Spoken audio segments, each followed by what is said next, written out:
you could proceed with roll call. Here, sit down. That's because they keep at your body. All right.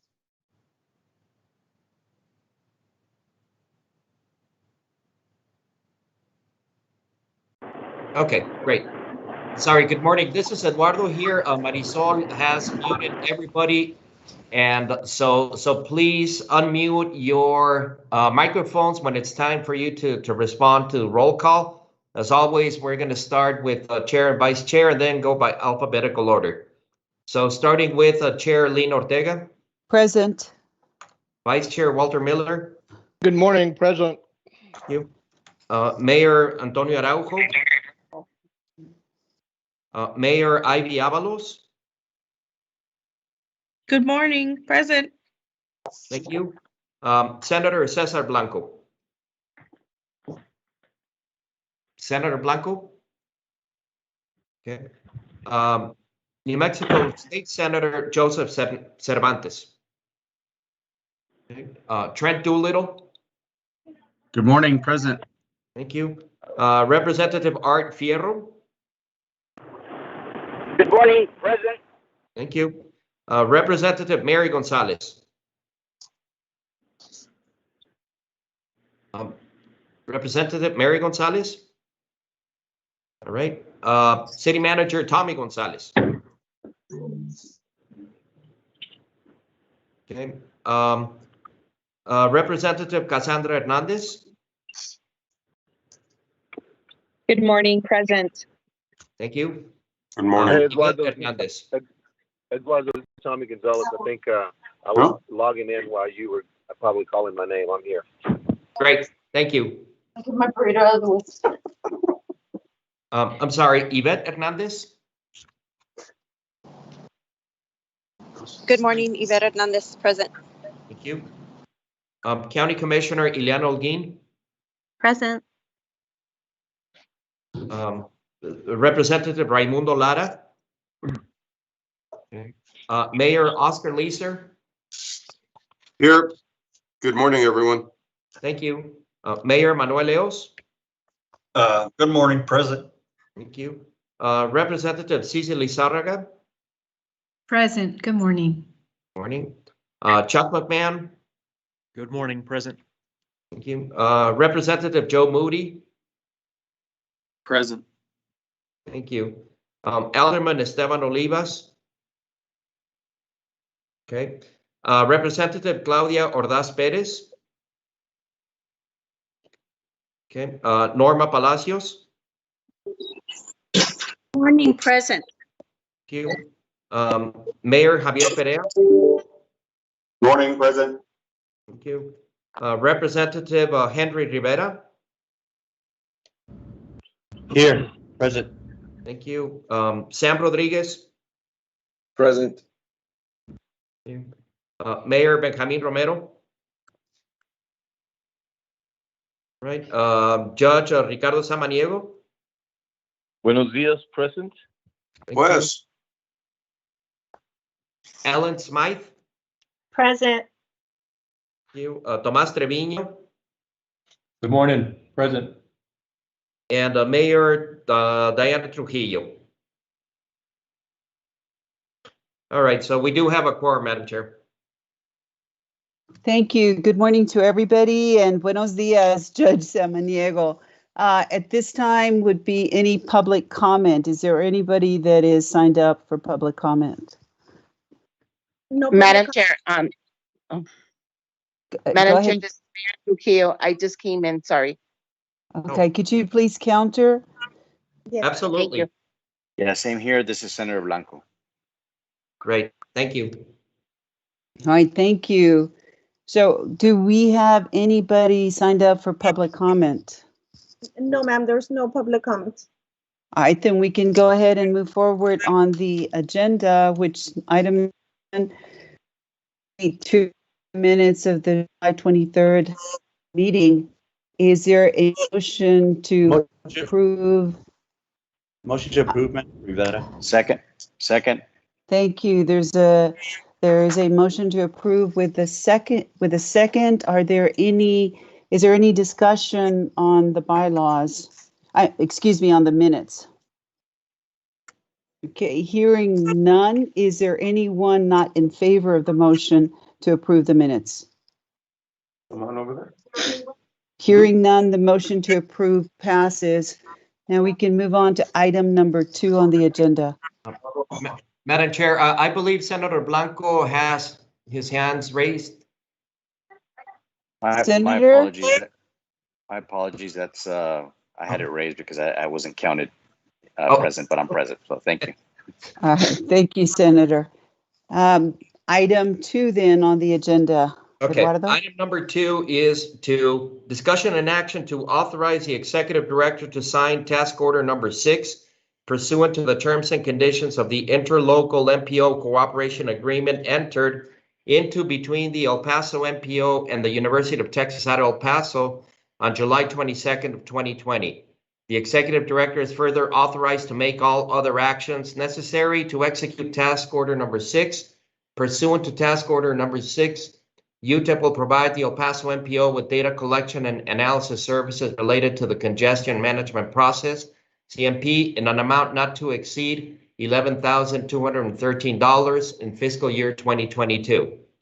Madam Chair, just some background on this. This item came to the policy board last month, but after the meeting, we realized that there was a typo in the way that the item was written into the agenda for last month. So just to clarify, we're bringing it back. The change was in the not to exceed amount. The intent had always been to make a task order number 6, this dollar amount, $11,213.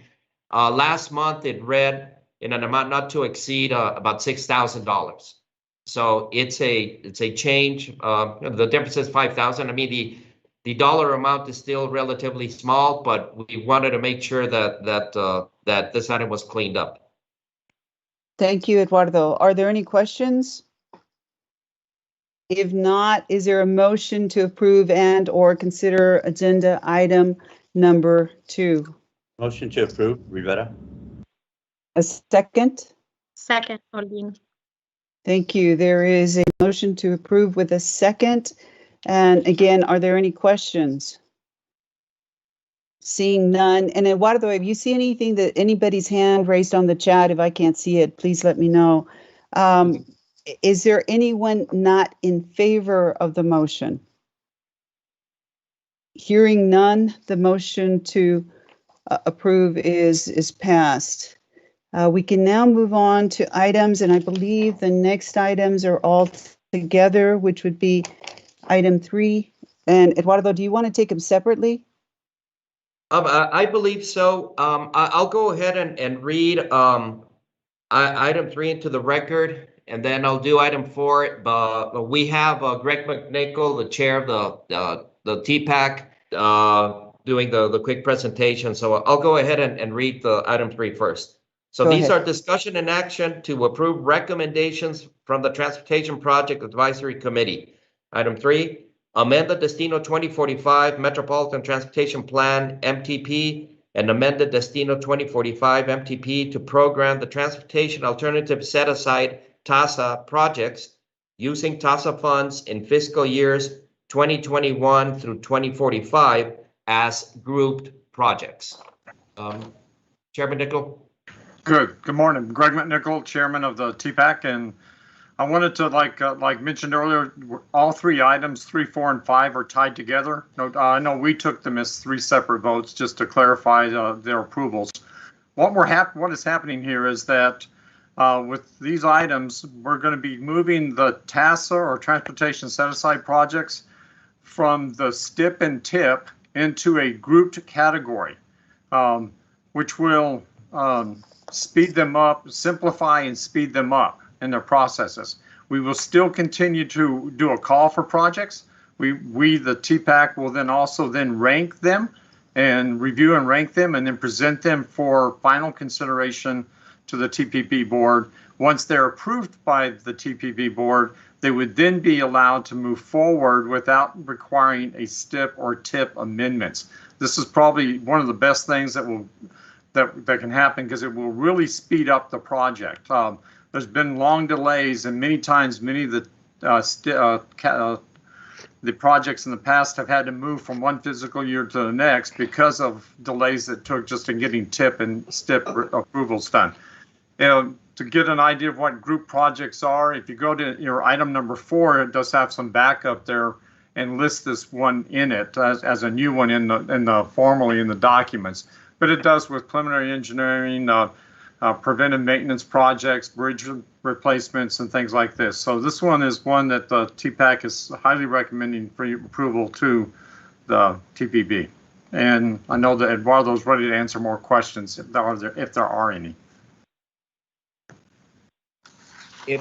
If I may, just to add to what Chair McNichol just said, the reason why we have items 3 and 4 separate is that to make this change, we have to amend both the MTP, the long range plan, and the TIP to make this happen.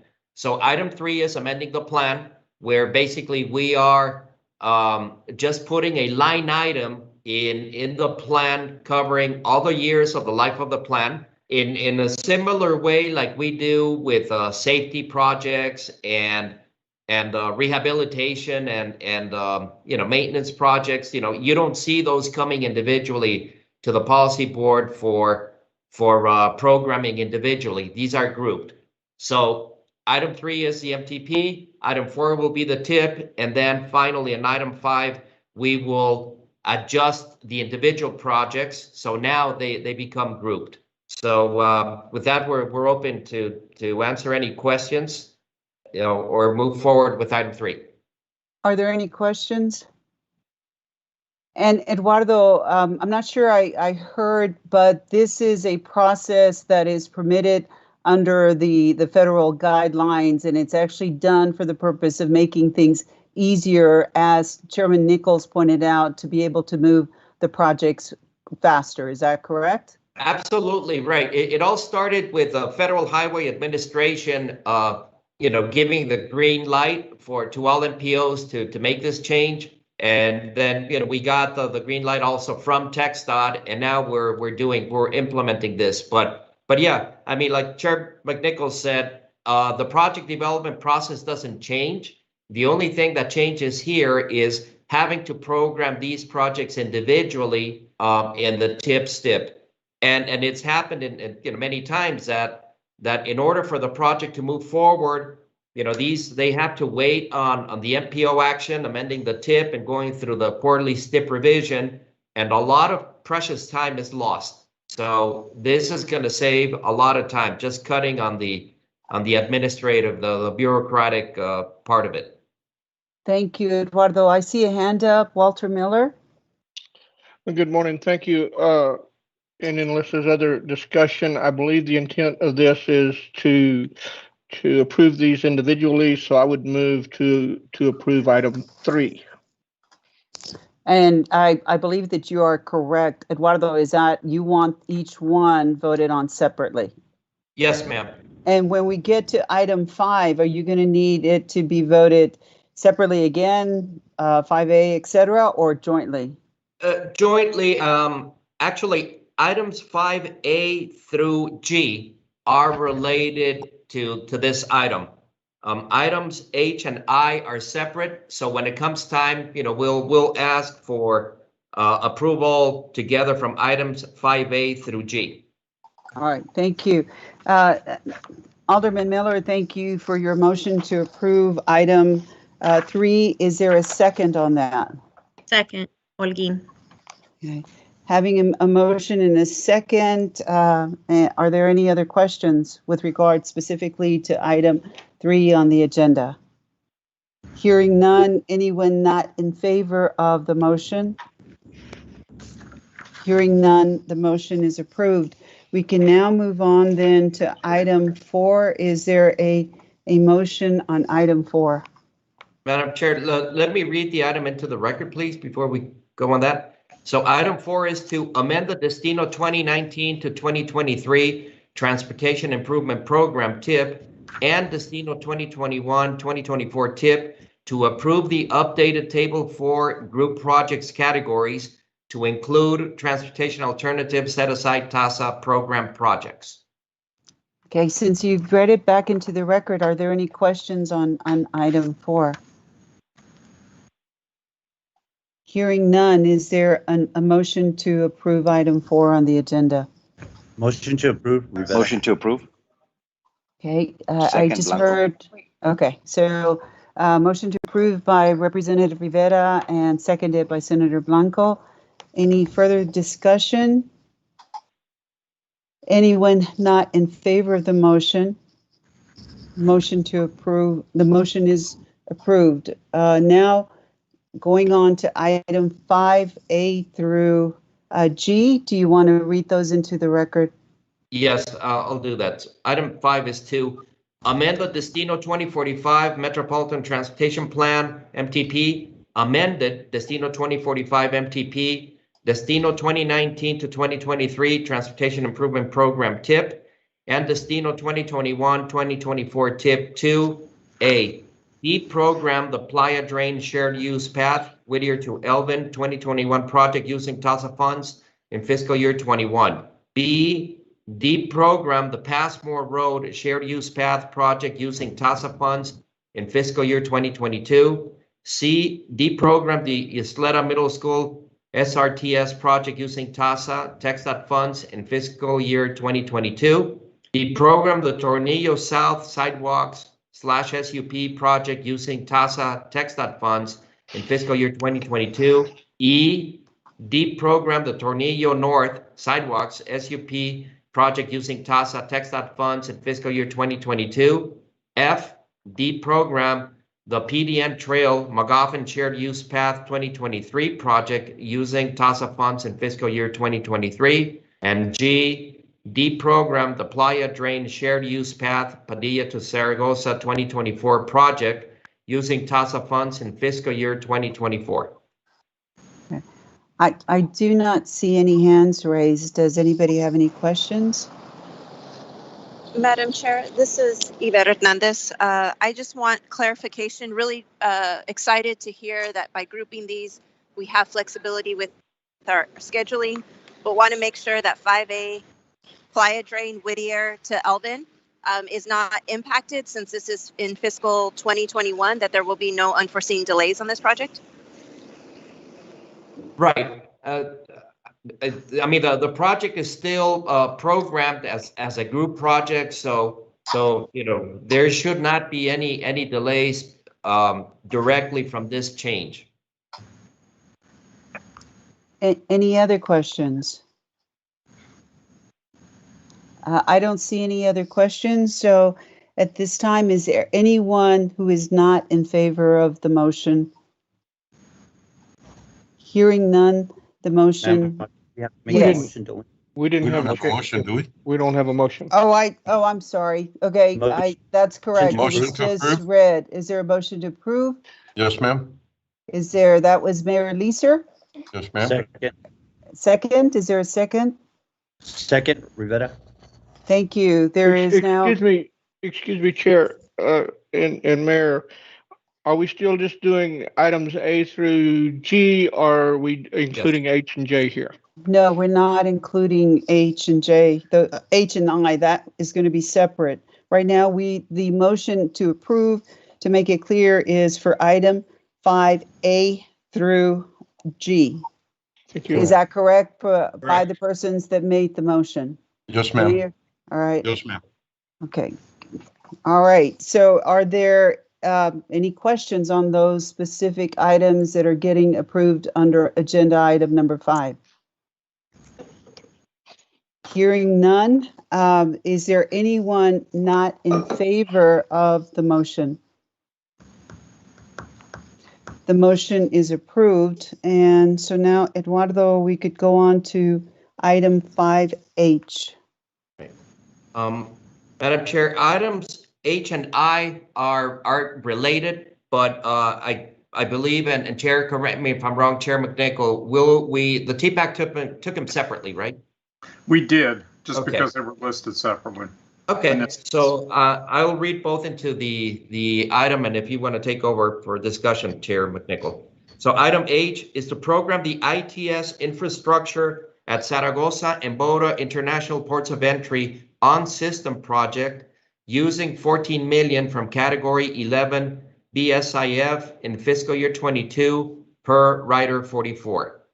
And item I is program the ITS infrastructure at Zaragoza and Bogota International Ports of Entry off system project using 18 million of category 3 Texas Mobility Fund in fiscal year 2023 per Rider 44. All right, thank you. Greg McNichol again with the chair of the TPAC.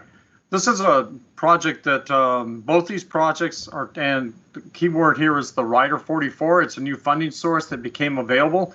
There's discussion that goes back in history, to be quite honest, on back to 2017 and even before that.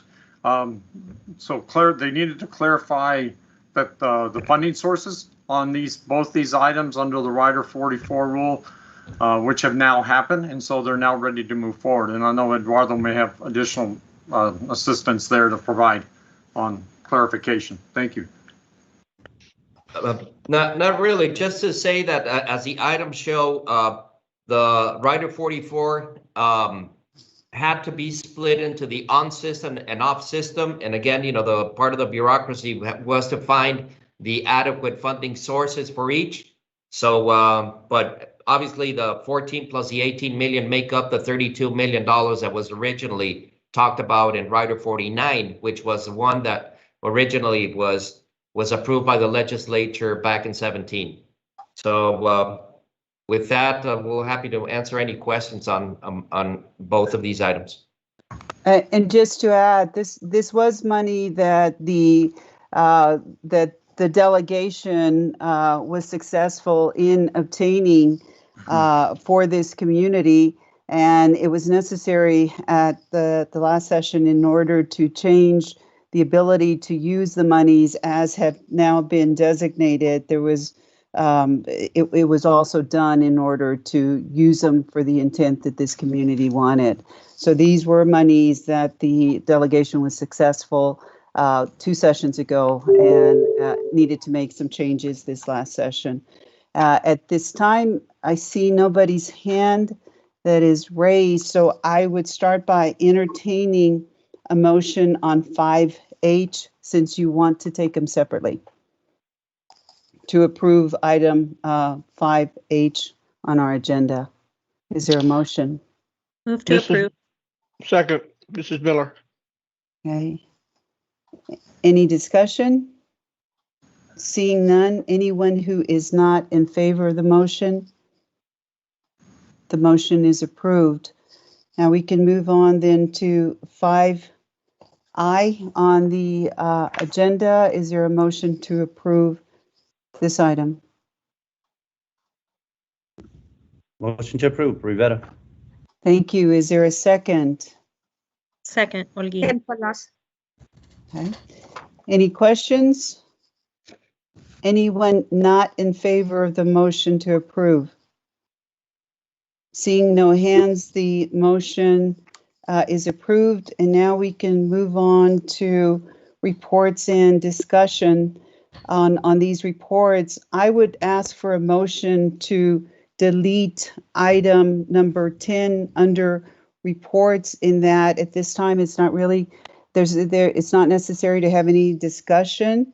We had discussion on this at the last meeting, and there will be discussion under item 11C under the reports. Is there a motion to delete item 10 under reports? So be. Is there a second? Okay. Second, someone. Okay, hearing a motion and a second, any discussion? Hearing no discussion, anyone not in favor of the motion? Seeing no one in favor of the motion is thereby approved, and we will go ahead and proceed with report item number 6. All right, thank you, Madam Chair. So under reports and discussion, item 6 is the New Mexico CMAQ mandatory project call announcement. And I believe Gabby Lopez has a brief comment here. Hello, good morning. Gabriela Lopez with the El Paso MPO. This is to announce that we are opening a call for projects for the CMAQ mandatory funding that we receive for our portion of the New Mexico planning area of the MPO. This is for the project call that requires a CMAQ analysis for the CMAQ project. So as compared to the previous project call that we've announced in the past months, this is only for the MPO funds. The other was for the state CMAQ apportionment. This is for the El Paso MPO apportionment of CMAQ. There's approximately $1,669,761 available for programming projects, and this is for fiscal years 2022 through 2025. All the information is in the announcement included in your backup for this item, and we do want to mention a comment regarding the PRF form. We have already been able to go live again with our PRF website. So the link for the PRF form is going to be changing to the new PRF website that is now available again. We will be sending out an email to all the entities for the PRF website, as well as a mass email for this announcement, which includes the updated link. And we will also be posting all the appropriate documentation in our website. We also have the timeline for the project call, so it's being announced today. The first deadline is September 3rd, where the draft project feasibility form and project request form are due to the El Paso MPO by 12 p.m. Mountain Time. After that, we will schedule a meeting to review the draft application and supporting documents. And then by the October 6th TPAC meeting, the ad hoc committee will be selected for the scoring of the projects. On October 8th, the final project application to include the CMAQ analysis, since it is a mandatory, will be required by 12 p.m. Mountain Time, and then TPAC will proceed to review, score the projects, and recommend the list for Transportation Policy Board approval. For the fiscal year 2022 funds, we do want to remind everyone that the funds need to be obligated by August 15, 2022. So if you have any questions, please contact me. My contact information is in the item backup as well. Thank you. Are there any questions? Thank you for the report. Item 7. All right. Item 7 is proposed amendments to public participation plan from MPO staff. And we have Jeff Howell presenting this from MPO. Thank you, Eduardo. Good morning, Chair and TPB members. Jeff Howell with the MPO. Item 7 on the agenda is to provide you with an additional proposed amendment to the public participation plan. As you may recall from the last TPB meeting, we did inform you that we are currently in the process of updating the public participation plan, and that we are currently in a public comment period, which actually ends today, August 20th, regarding the updated draft of the document. Since we are in an amendment period of this document, which does include other various amendments to the public participation plan, staff is proposing an additional modification to a particular section of the plan that we wanted to share with you for your review and feedback. Section 4, which is entitled Revisions to MPO Documents, includes differentiation between the types of amendments that may occur to various documents. These are identified as Tier 1 or primary amendments, in which these are more substantial and they do go before the Transportation Policy Board for a decision.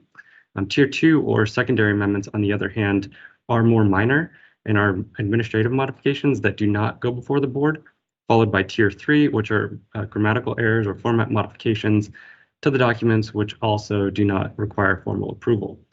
Included here to distinguish these amendments is a list provided as to what constitutes an amendment.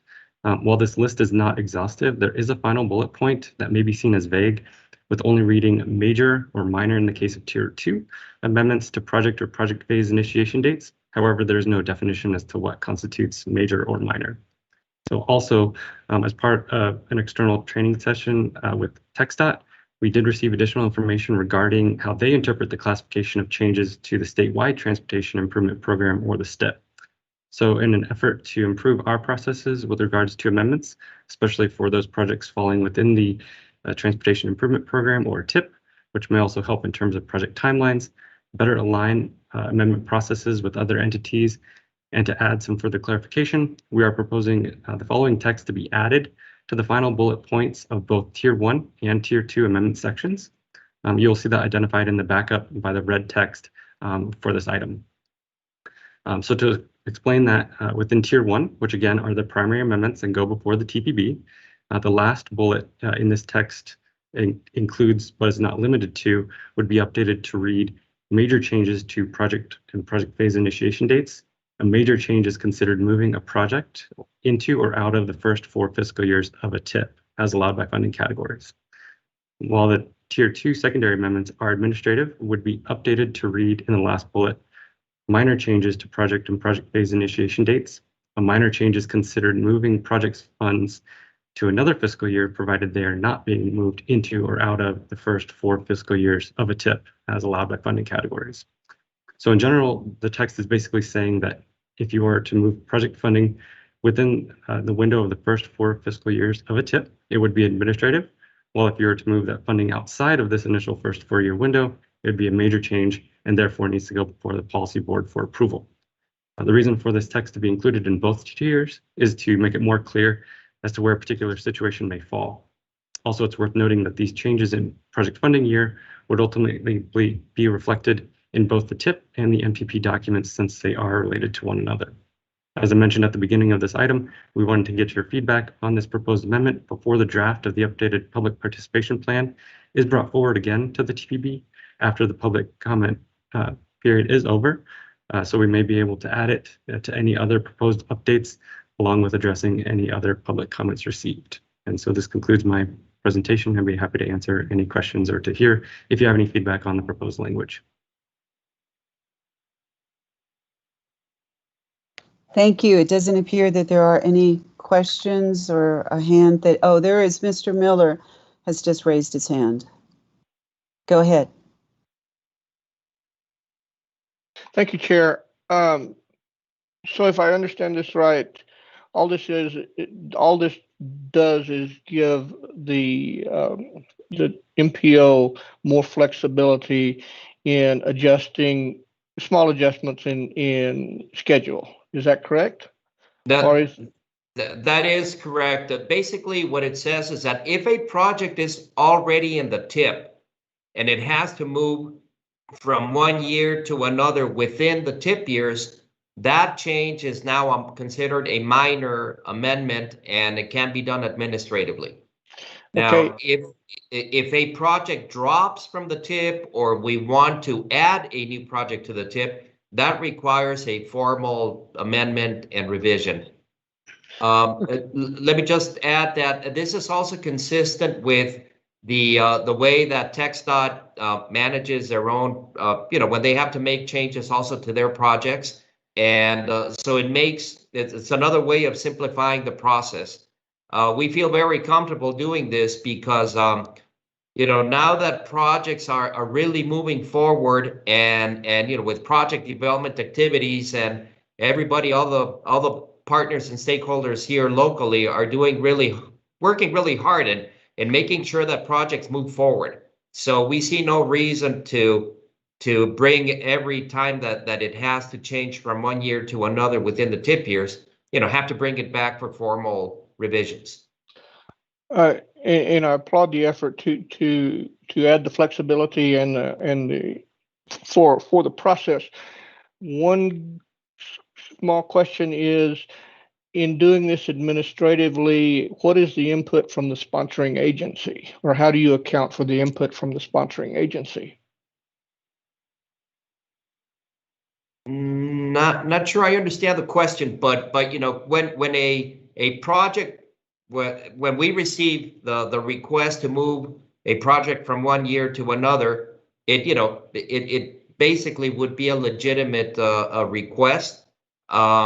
As you know, we track all the projects using the quarterly project readiness report. So we know that the project, we're tracking the progress of these projects throughout the year. And so when we see the need to move it from one year to another, it doesn't come as a surprise, right? When we program projects on a certain fiscal year, that's our best guess, our best estimate of when the project would let. But as you know, there are some events that happen. Sometimes, it's utilities that were not accounted for, or some complications with the environmental document, whatever it is. There are many legitimate reasons for doing it. So this allows us a flexibility of doing it administratively. And of course, every time we do an administrative amendment, we come back and report it to the policy board. But these should not come to a surprise when we have to do it to MPO staff because of the readiness report that we do on a quarterly basis and report to the policy board. And So- Eduardo, oh, I'm sorry. Go ahead, Mr. Miller. So we would only use this policy change, would only enact this at the request of the sponsoring agency. Oh, absolutely. Okay. Absolutely. Yeah, the sponsoring agency, working with TxDOT on agreements and working with the MPO on any other project development activity. So absolutely. I mean, the sponsoring agency has to be part of the discussion and the process. Thank you. Okay, so then just to kind of further on that discussion, if there is a sponsoring agency involved with regard to this specific project that's going to be changed on the timeline, they are already involved with regard to what's taking place and would be fully aware and in agreement with it? Absolutely. Okay, thank you. Any other questions on item 7? Let's then move on to item 8. All right, so item 8 is a report on the Regional Mobility Strategy RMS 2050 Travel Demand Model Status Report. And I believe we have Salvador Gonzalez providing a short report here. Yes, good morning, everybody. Salvador Gonzalez Ayala with the MPO. Very briefly, work continues on the evaluation of scenarios and projects, as well as funding sources. MPO staff has been reaching out to partners and stakeholders for this. And so we expect to have the project list for all forecast years by the end of the month. That is in the next 10 days. Hopefully we'll present the list to the TPB in the next meeting. With that, we'll be more than happy to answer any questions. Madam Chair, if I could add to what Salvador just said, yeah, I mean, right now, in order to start running the travel demand model in the forecast years, we have to finalize the project list. And, we've been working really hard with our partners, including a meeting that we had a couple of days ago on Wednesday to really, figure out all of the loose ends that we have in terms of putting the project list together. And, but like Salvador said, it is important for us to make the list and finalize the list so that we can do the modeling and then the emissions modeling and do that all within our schedule. So the project list our plan is to bring it to TPAC and the policy board next month. We're very close to finalizing that. And again, once the project list is approved by the TPB, that gives us, pretty much a good, security, not security, but it assures us that these are the projects that need to go into the plan so that we can do the modeling and the emissions modeling that take a long, long time. Now, the plan itself, the MTP itself, will come to the policy board for approval later on once it's complete, right? So that's the final action. But at this point, once a project list is approved, we need to finish it so that we can complete the travel demand model activities and the emissions modeling and prepare the conformity document, which is, takes a long time to do. So, but again, so far, we've been working with all of the partners here locally, and we're not done yet. We still need to finalize that, but we hope to bring that list to the TPAC and TPB next month. Thank you. There is a hand raised, Major, by Mayor Avalos. Thank you. I just wanted to make a comment, and I saw the current list, as you mentioned. I guess it's going to take another 10 days to finalize the list. I didn't see one project on there.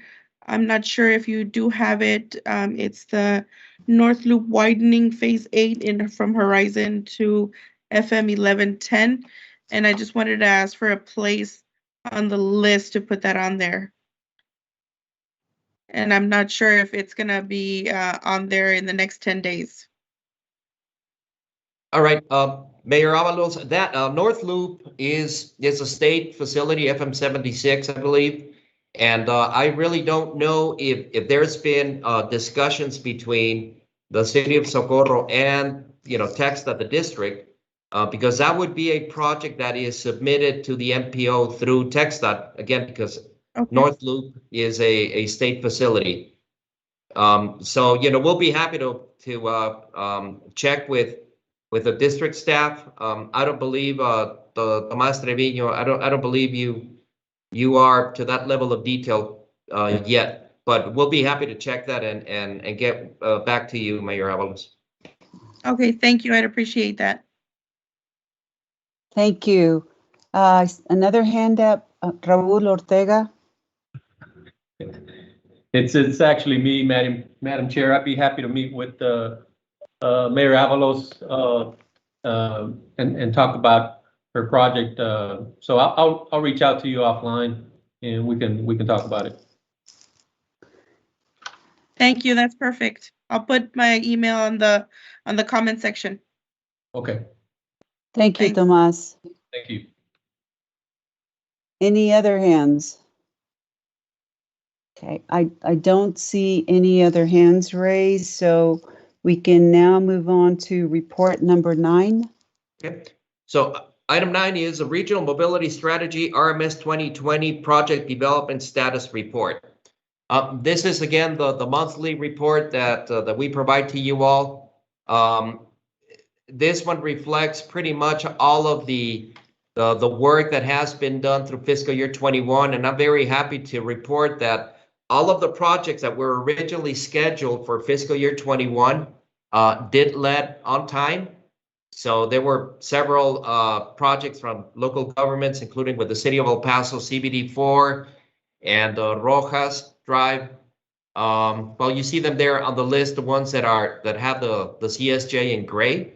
So they're now at the bottom of the list because they've been let. So again, we're very excited, very happy that so far so good. Fiscal year 21 is gone, and excited and to thank everybody, all the partners for working together in making these projects happen. So of course, now we turn the attention to fiscal year 22, and all the projects that are scheduled in 22.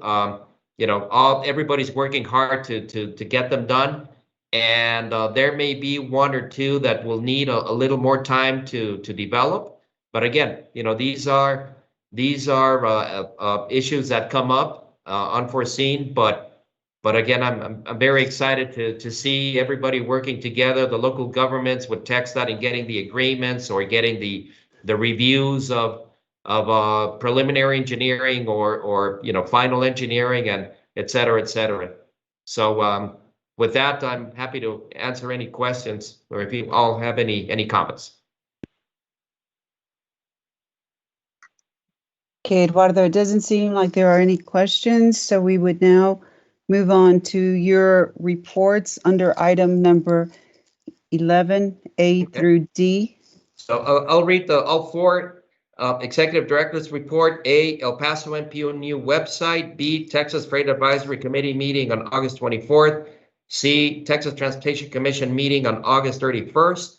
And D, the New Mexico-Chihuahua Border Master Plan. So starting with A, as you all know, we launched a new website earlier in the year.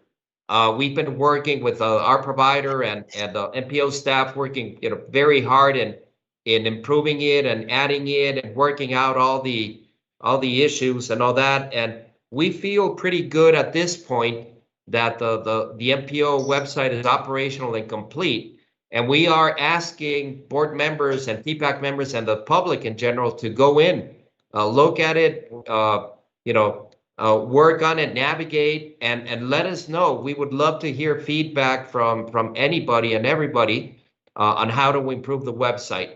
We're excited. I think this new one is a big improvement to what we had before. And but again, it's always, this is a work in progress, but we would love to hear feedback in terms of how to improve it and make it better. With item B, the Texas Freight Advisory Committee meeting in Austin. This is one of the very important statewide committees that meets on a regular basis, on a quarterly basis, or more often as needed. We have new membership representing El Paso. BJ Smith from Marathon Petroleum is our new representative from the region.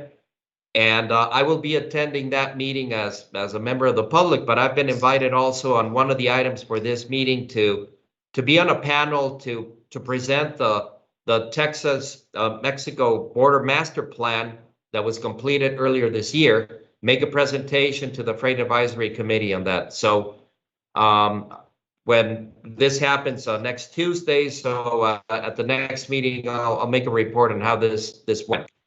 Item C, the commission meeting on August 31st. Again, just as an FYI, we're going to attend in person, and this is the big item on that commission meeting is the approval of the fiscal year 22 UTP. Again, as we discussed last month, there was a lot of commentary and discussion regarding the funding proposal on segment 2. We did, based on the guidance that we received from the policy board, we did provide comments both in writing and verbally at the public hearing. And again, we did what we needed to do regarding responding to that. So we'll be there, and I expect to be there in person and make a comment at the meeting.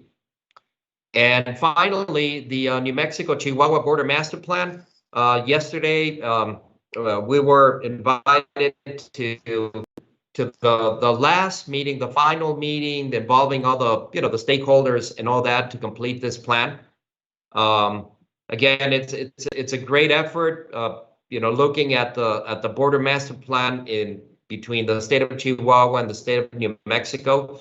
Of course, the Santa Teresa area is part of our, and Solomon Park, of course, it's part of our MPO region. So that is common to both the New Mexico border master plan and the Texas master plan. So a lot of discussion, and this is so very important. Some of the project discussed plan become our long state of well. So it's also part of the coordination that still needs to happen as we build the project list for our new long range plan. With that, I think Trent Doolittle, I want to put you on the spot if you have any comments, additional comments on the border master plan. Hi, Eduardo. I really don't. I think you covered everything. I know there was some discussion about a few projects, and we do have a follow-up meeting with Sunland Park on Tuesday. I just want to make sure that anybody that does have any comments, just make sure you get them as quick as we can. But I think you did a good job covering it, and I don't really have anything else to add. Great. Thank you very much. With that, Madam Chair, that's all I have. I'm happy to answer any questions or if you all have any comments on any of the 4 items. Okay. Eduardo, I don't see any hands that are raised, but I do want for the record to note that State Representative Ordaz Perez is actually present and may have come a little late after we started, but she is present at this meeting. Thank you, Chairwoman. And Eduardo, do we need to, at this point, would you just like to have a brief explanation in terms of what's going to be happening at the next scheduled board meeting? Oh, right. So as you all know, Governor Abbott lifted the suspension of the temporary suspension of the Texas Open Meetings Act, which allowed us to have these meetings by video. By lifting the suspension, we're back to normal, which means that we have to conduct these meetings in person. I don't know if there's any chance of this, going back or, putting back the suspension, but as far as we know, we have to meet in person and have the meeting open to the public. So we sent out an email to all the TPB and TPAC members, for that matter, because the TPAC also has to be, and we have made some changes to the boardroom. We have rearranged the tables to allow distancing. As it is, as you all know, that room itself is challenging with a column in the middle. But MPO staff, Marisol and Gabby and Harrison and everybody, chipped in. And I think we have a pretty good arrangement that will allow social distancing between the board members. Based on the guidance that we got from Sergio Estrada, and Sergio, I know you're in, but if you want to chime in. But basically, we have to conduct the meeting in person. Quorum needs to be established in person. Other members have the possibility of participating by video, but we are encouraging everybody to attend in person. We don't want to be in a situation where we don't have quorum. And again, quorum has to be established and again, as far as members of the public, we encourage anybody and everybody that attends a meeting to wear a mask. I mean, of course, we can only do what we can do, right? And at this point is to encourage everybody strongly to wear masks when coming into the board. And again, we'll have the same policy of asking members of the public to sign up ahead of time if they wish to speak in person. With that, Sergio, I don't know if I covered all the details. If you want to chime in, if necessary. Yes, sir. Thank you so much. But I think you covered it all, Eduardo. Basically, we're back to all the provisions of the Open Meetings Act applying in full force and effect, if you will. There will be, a way for some members to participate remotely if they're unable to attend the meeting, but a quorum must be present at the location where the meeting is taking place. It has to be open to the public. In our discussions, of course, we've talked about encouraging social distancing, which we're allowed to do, which includes limiting capacity to the room in where we're conducting the meeting. You and I have not discussed the face mask issue, and I heard you say the word encourage the use of face masks currently, because there is an order from the local health director that face masks must be used, and the legal posture of that case right now is the local court granted a TRO, so I think we could enforce the use of face masks. I will be monitoring that case, see if anything happens up on appeal, but for now, I think the plan will be to, or the recommendation will be to ask that people wear their face mask.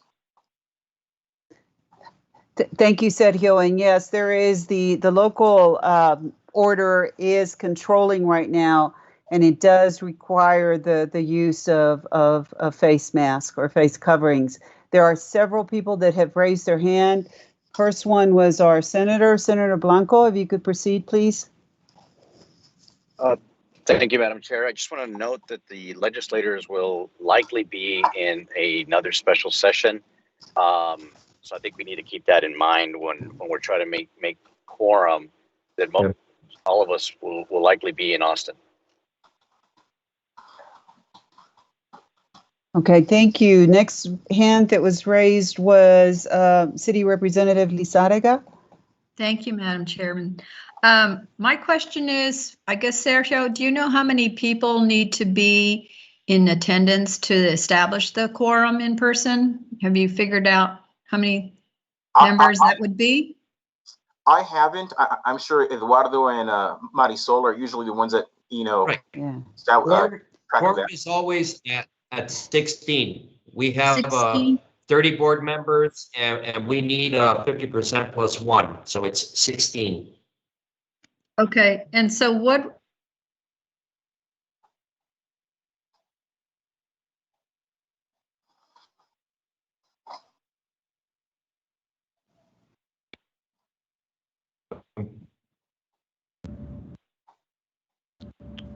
My internet is bad, so I'm not sure if.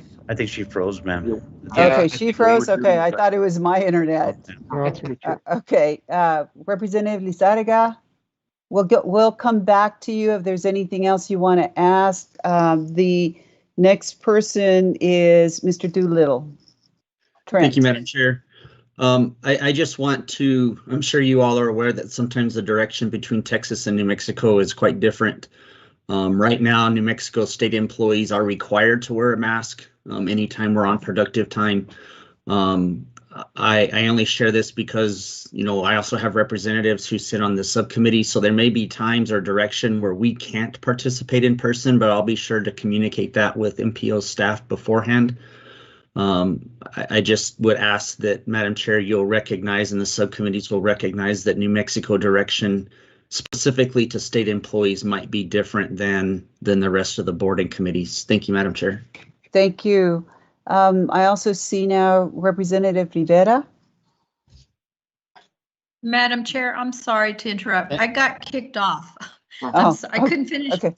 I couldn't finish my question. No, I was just wondering what the process would be, and I don't know if I missed it because I got kicked off the system.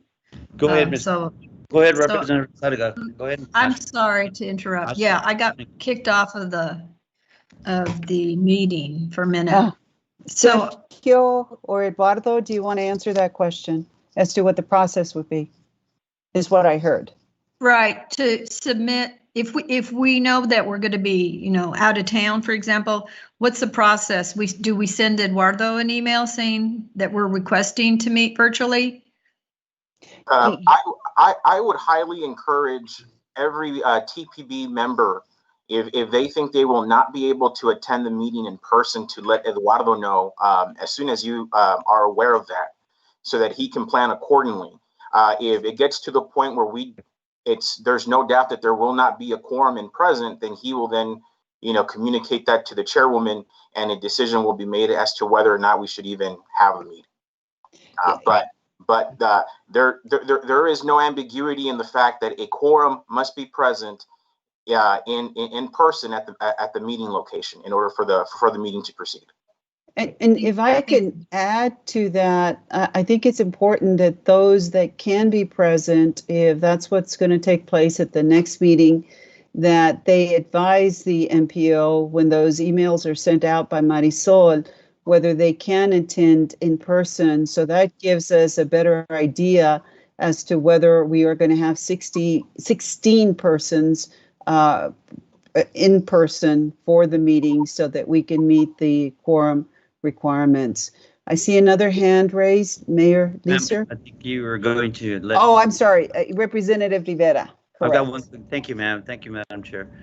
This is for Mr. Estrada. Mr. Estrada, do you think that we need to change the bylaws if that's the case, if we're going to allow those that can attend virtually if they're not able to make it in person? Do we need to change the bylaw with that? I don't think we need to change the bylaws on that issue, Representative Rivera. I don't even think we could change the bylaws to make it work where a greater number of the board members could participate remotely and still have the meeting. The requirement that I'm talking about comes directly from the Open Meetings Act, yes, and that's not something we can kind of circumvent through our bylaws. Yes, sir. Okay. Thank you. And the reason I ask is I'm sure there's still scarcity from some of the people that are afraid of contracting this variant flying around here. And so I'm looking to make sure that we can do that if necessary. like Representative Lizarga said, virtually if possible, but without having to. I mean, we're doing it now, so why can't we meet quorum sometime like that as well? Right. That's that's actually a really good question. It's one I've I got from Eduardo and staff as well. And to answer your question, to the point is the reason we've been able to meet the way we have been meeting throughout the pandemic is because the governor suspended the provisions of the Open Meetings Act that required us to hold meetings in person. But that suspension, that order, is effectively expires September 1st. So September 1st, we go back to having to conduct meetings the way we've always done pre-pandemic, unless something happens from now until then, although I don't think so. The only most recent development, as you are well aware of as a city council member, is that we do have a face mask mandate in our area. And like Chairwoman Ortega stated, that is for the time being the controlling over anything else because of the TRO that was entered by a local trial court. So if that doesn't change, we can certainly encourage. Actually, encourage is not the right word. Is require the use of face masks and enforce that. And in addition to that, I have told Eduardo Calvo that nothing in the Open Meetings Act prohibits him from taking actions that would ensure the safety of others as long as they are reasonable. So reasonable means social distancing and reasonably limiting the occupancy of the room to just a couple members of the public. And I think we've got it as well covered as we possibly can for now. Okay, thank you, sir. Thank you, Madam Chair. Yeah, you're welcome. I think that we are all concerned about it, and that's why I asked that we kind of discuss what may be happening next month. We're going to be taking every day at a time, and if there's any changes that we can make as to how we're going to meet next month, we will certainly make them and advise you all about it. Mayor Leeser's hand is still up. Go ahead and proceed, Mayor. Yes, thank you. And I just wanted to kind of go over some of the things we discussed based on the governor's order on the Open Meetings Act. And we are required to have a quorum present. And I think the question was asked, I want to make sure that if you do it virtually, are you considered being at the meeting? And if you are considered at the meeting, you're not considered part of the quorum. And the chair and the vice chair must conduct the meeting. And anytime you lose a quorum live, the meeting must stop, even though you may have allowed people to be on virtual. And that's how we're doing it. And based on our interpretation of the Open Meetings Act that was handed down by the governor. So I'm just wondering if you guys have interpreted the same way and you will consider anyone that does virtual considered present. And by our charter, we must have the mayor or mayor pro tem in the meeting, and anytime they are not able to do the meeting, we'd have to appoint someone to be able to do the meeting. So I'm just wondering if we've looked at those options and if you will be considered present at the meeting if you are virtual. Sergio? So to answer some of your questions, Mayor, I do agree with that interpretation of the Open Meetings Act. I think that's how we're going to apply it here as well. The presiding officer of the meeting has to be in person at the location where the meeting takes place. If you are participating remotely, I do think that you're counted as present for the meeting. But you're not counted towards the quorum, right? Yes, that's what we're saying. That's correct. Okay, great. I just want to make sure because I think that's kind of the question. I didn't really, and that's how we've interpreted, and that's how we're going to do our meeting moving forward, starting in September. So thank you for that. Thank you, Madam Chair. Okay, thank you. I don't see anybody else whose hand is raised. Is there? Madam Chair, yes, please do. Yeah, I just want to. The order right now says that any indoor activities, it mandates the wearing of the mask. The only difference is as to whether or not the MPO decides to do so. In other words, in support of the order. So I'd like to encourage. I mean, we've got a great amount of leaders here. We know our situation.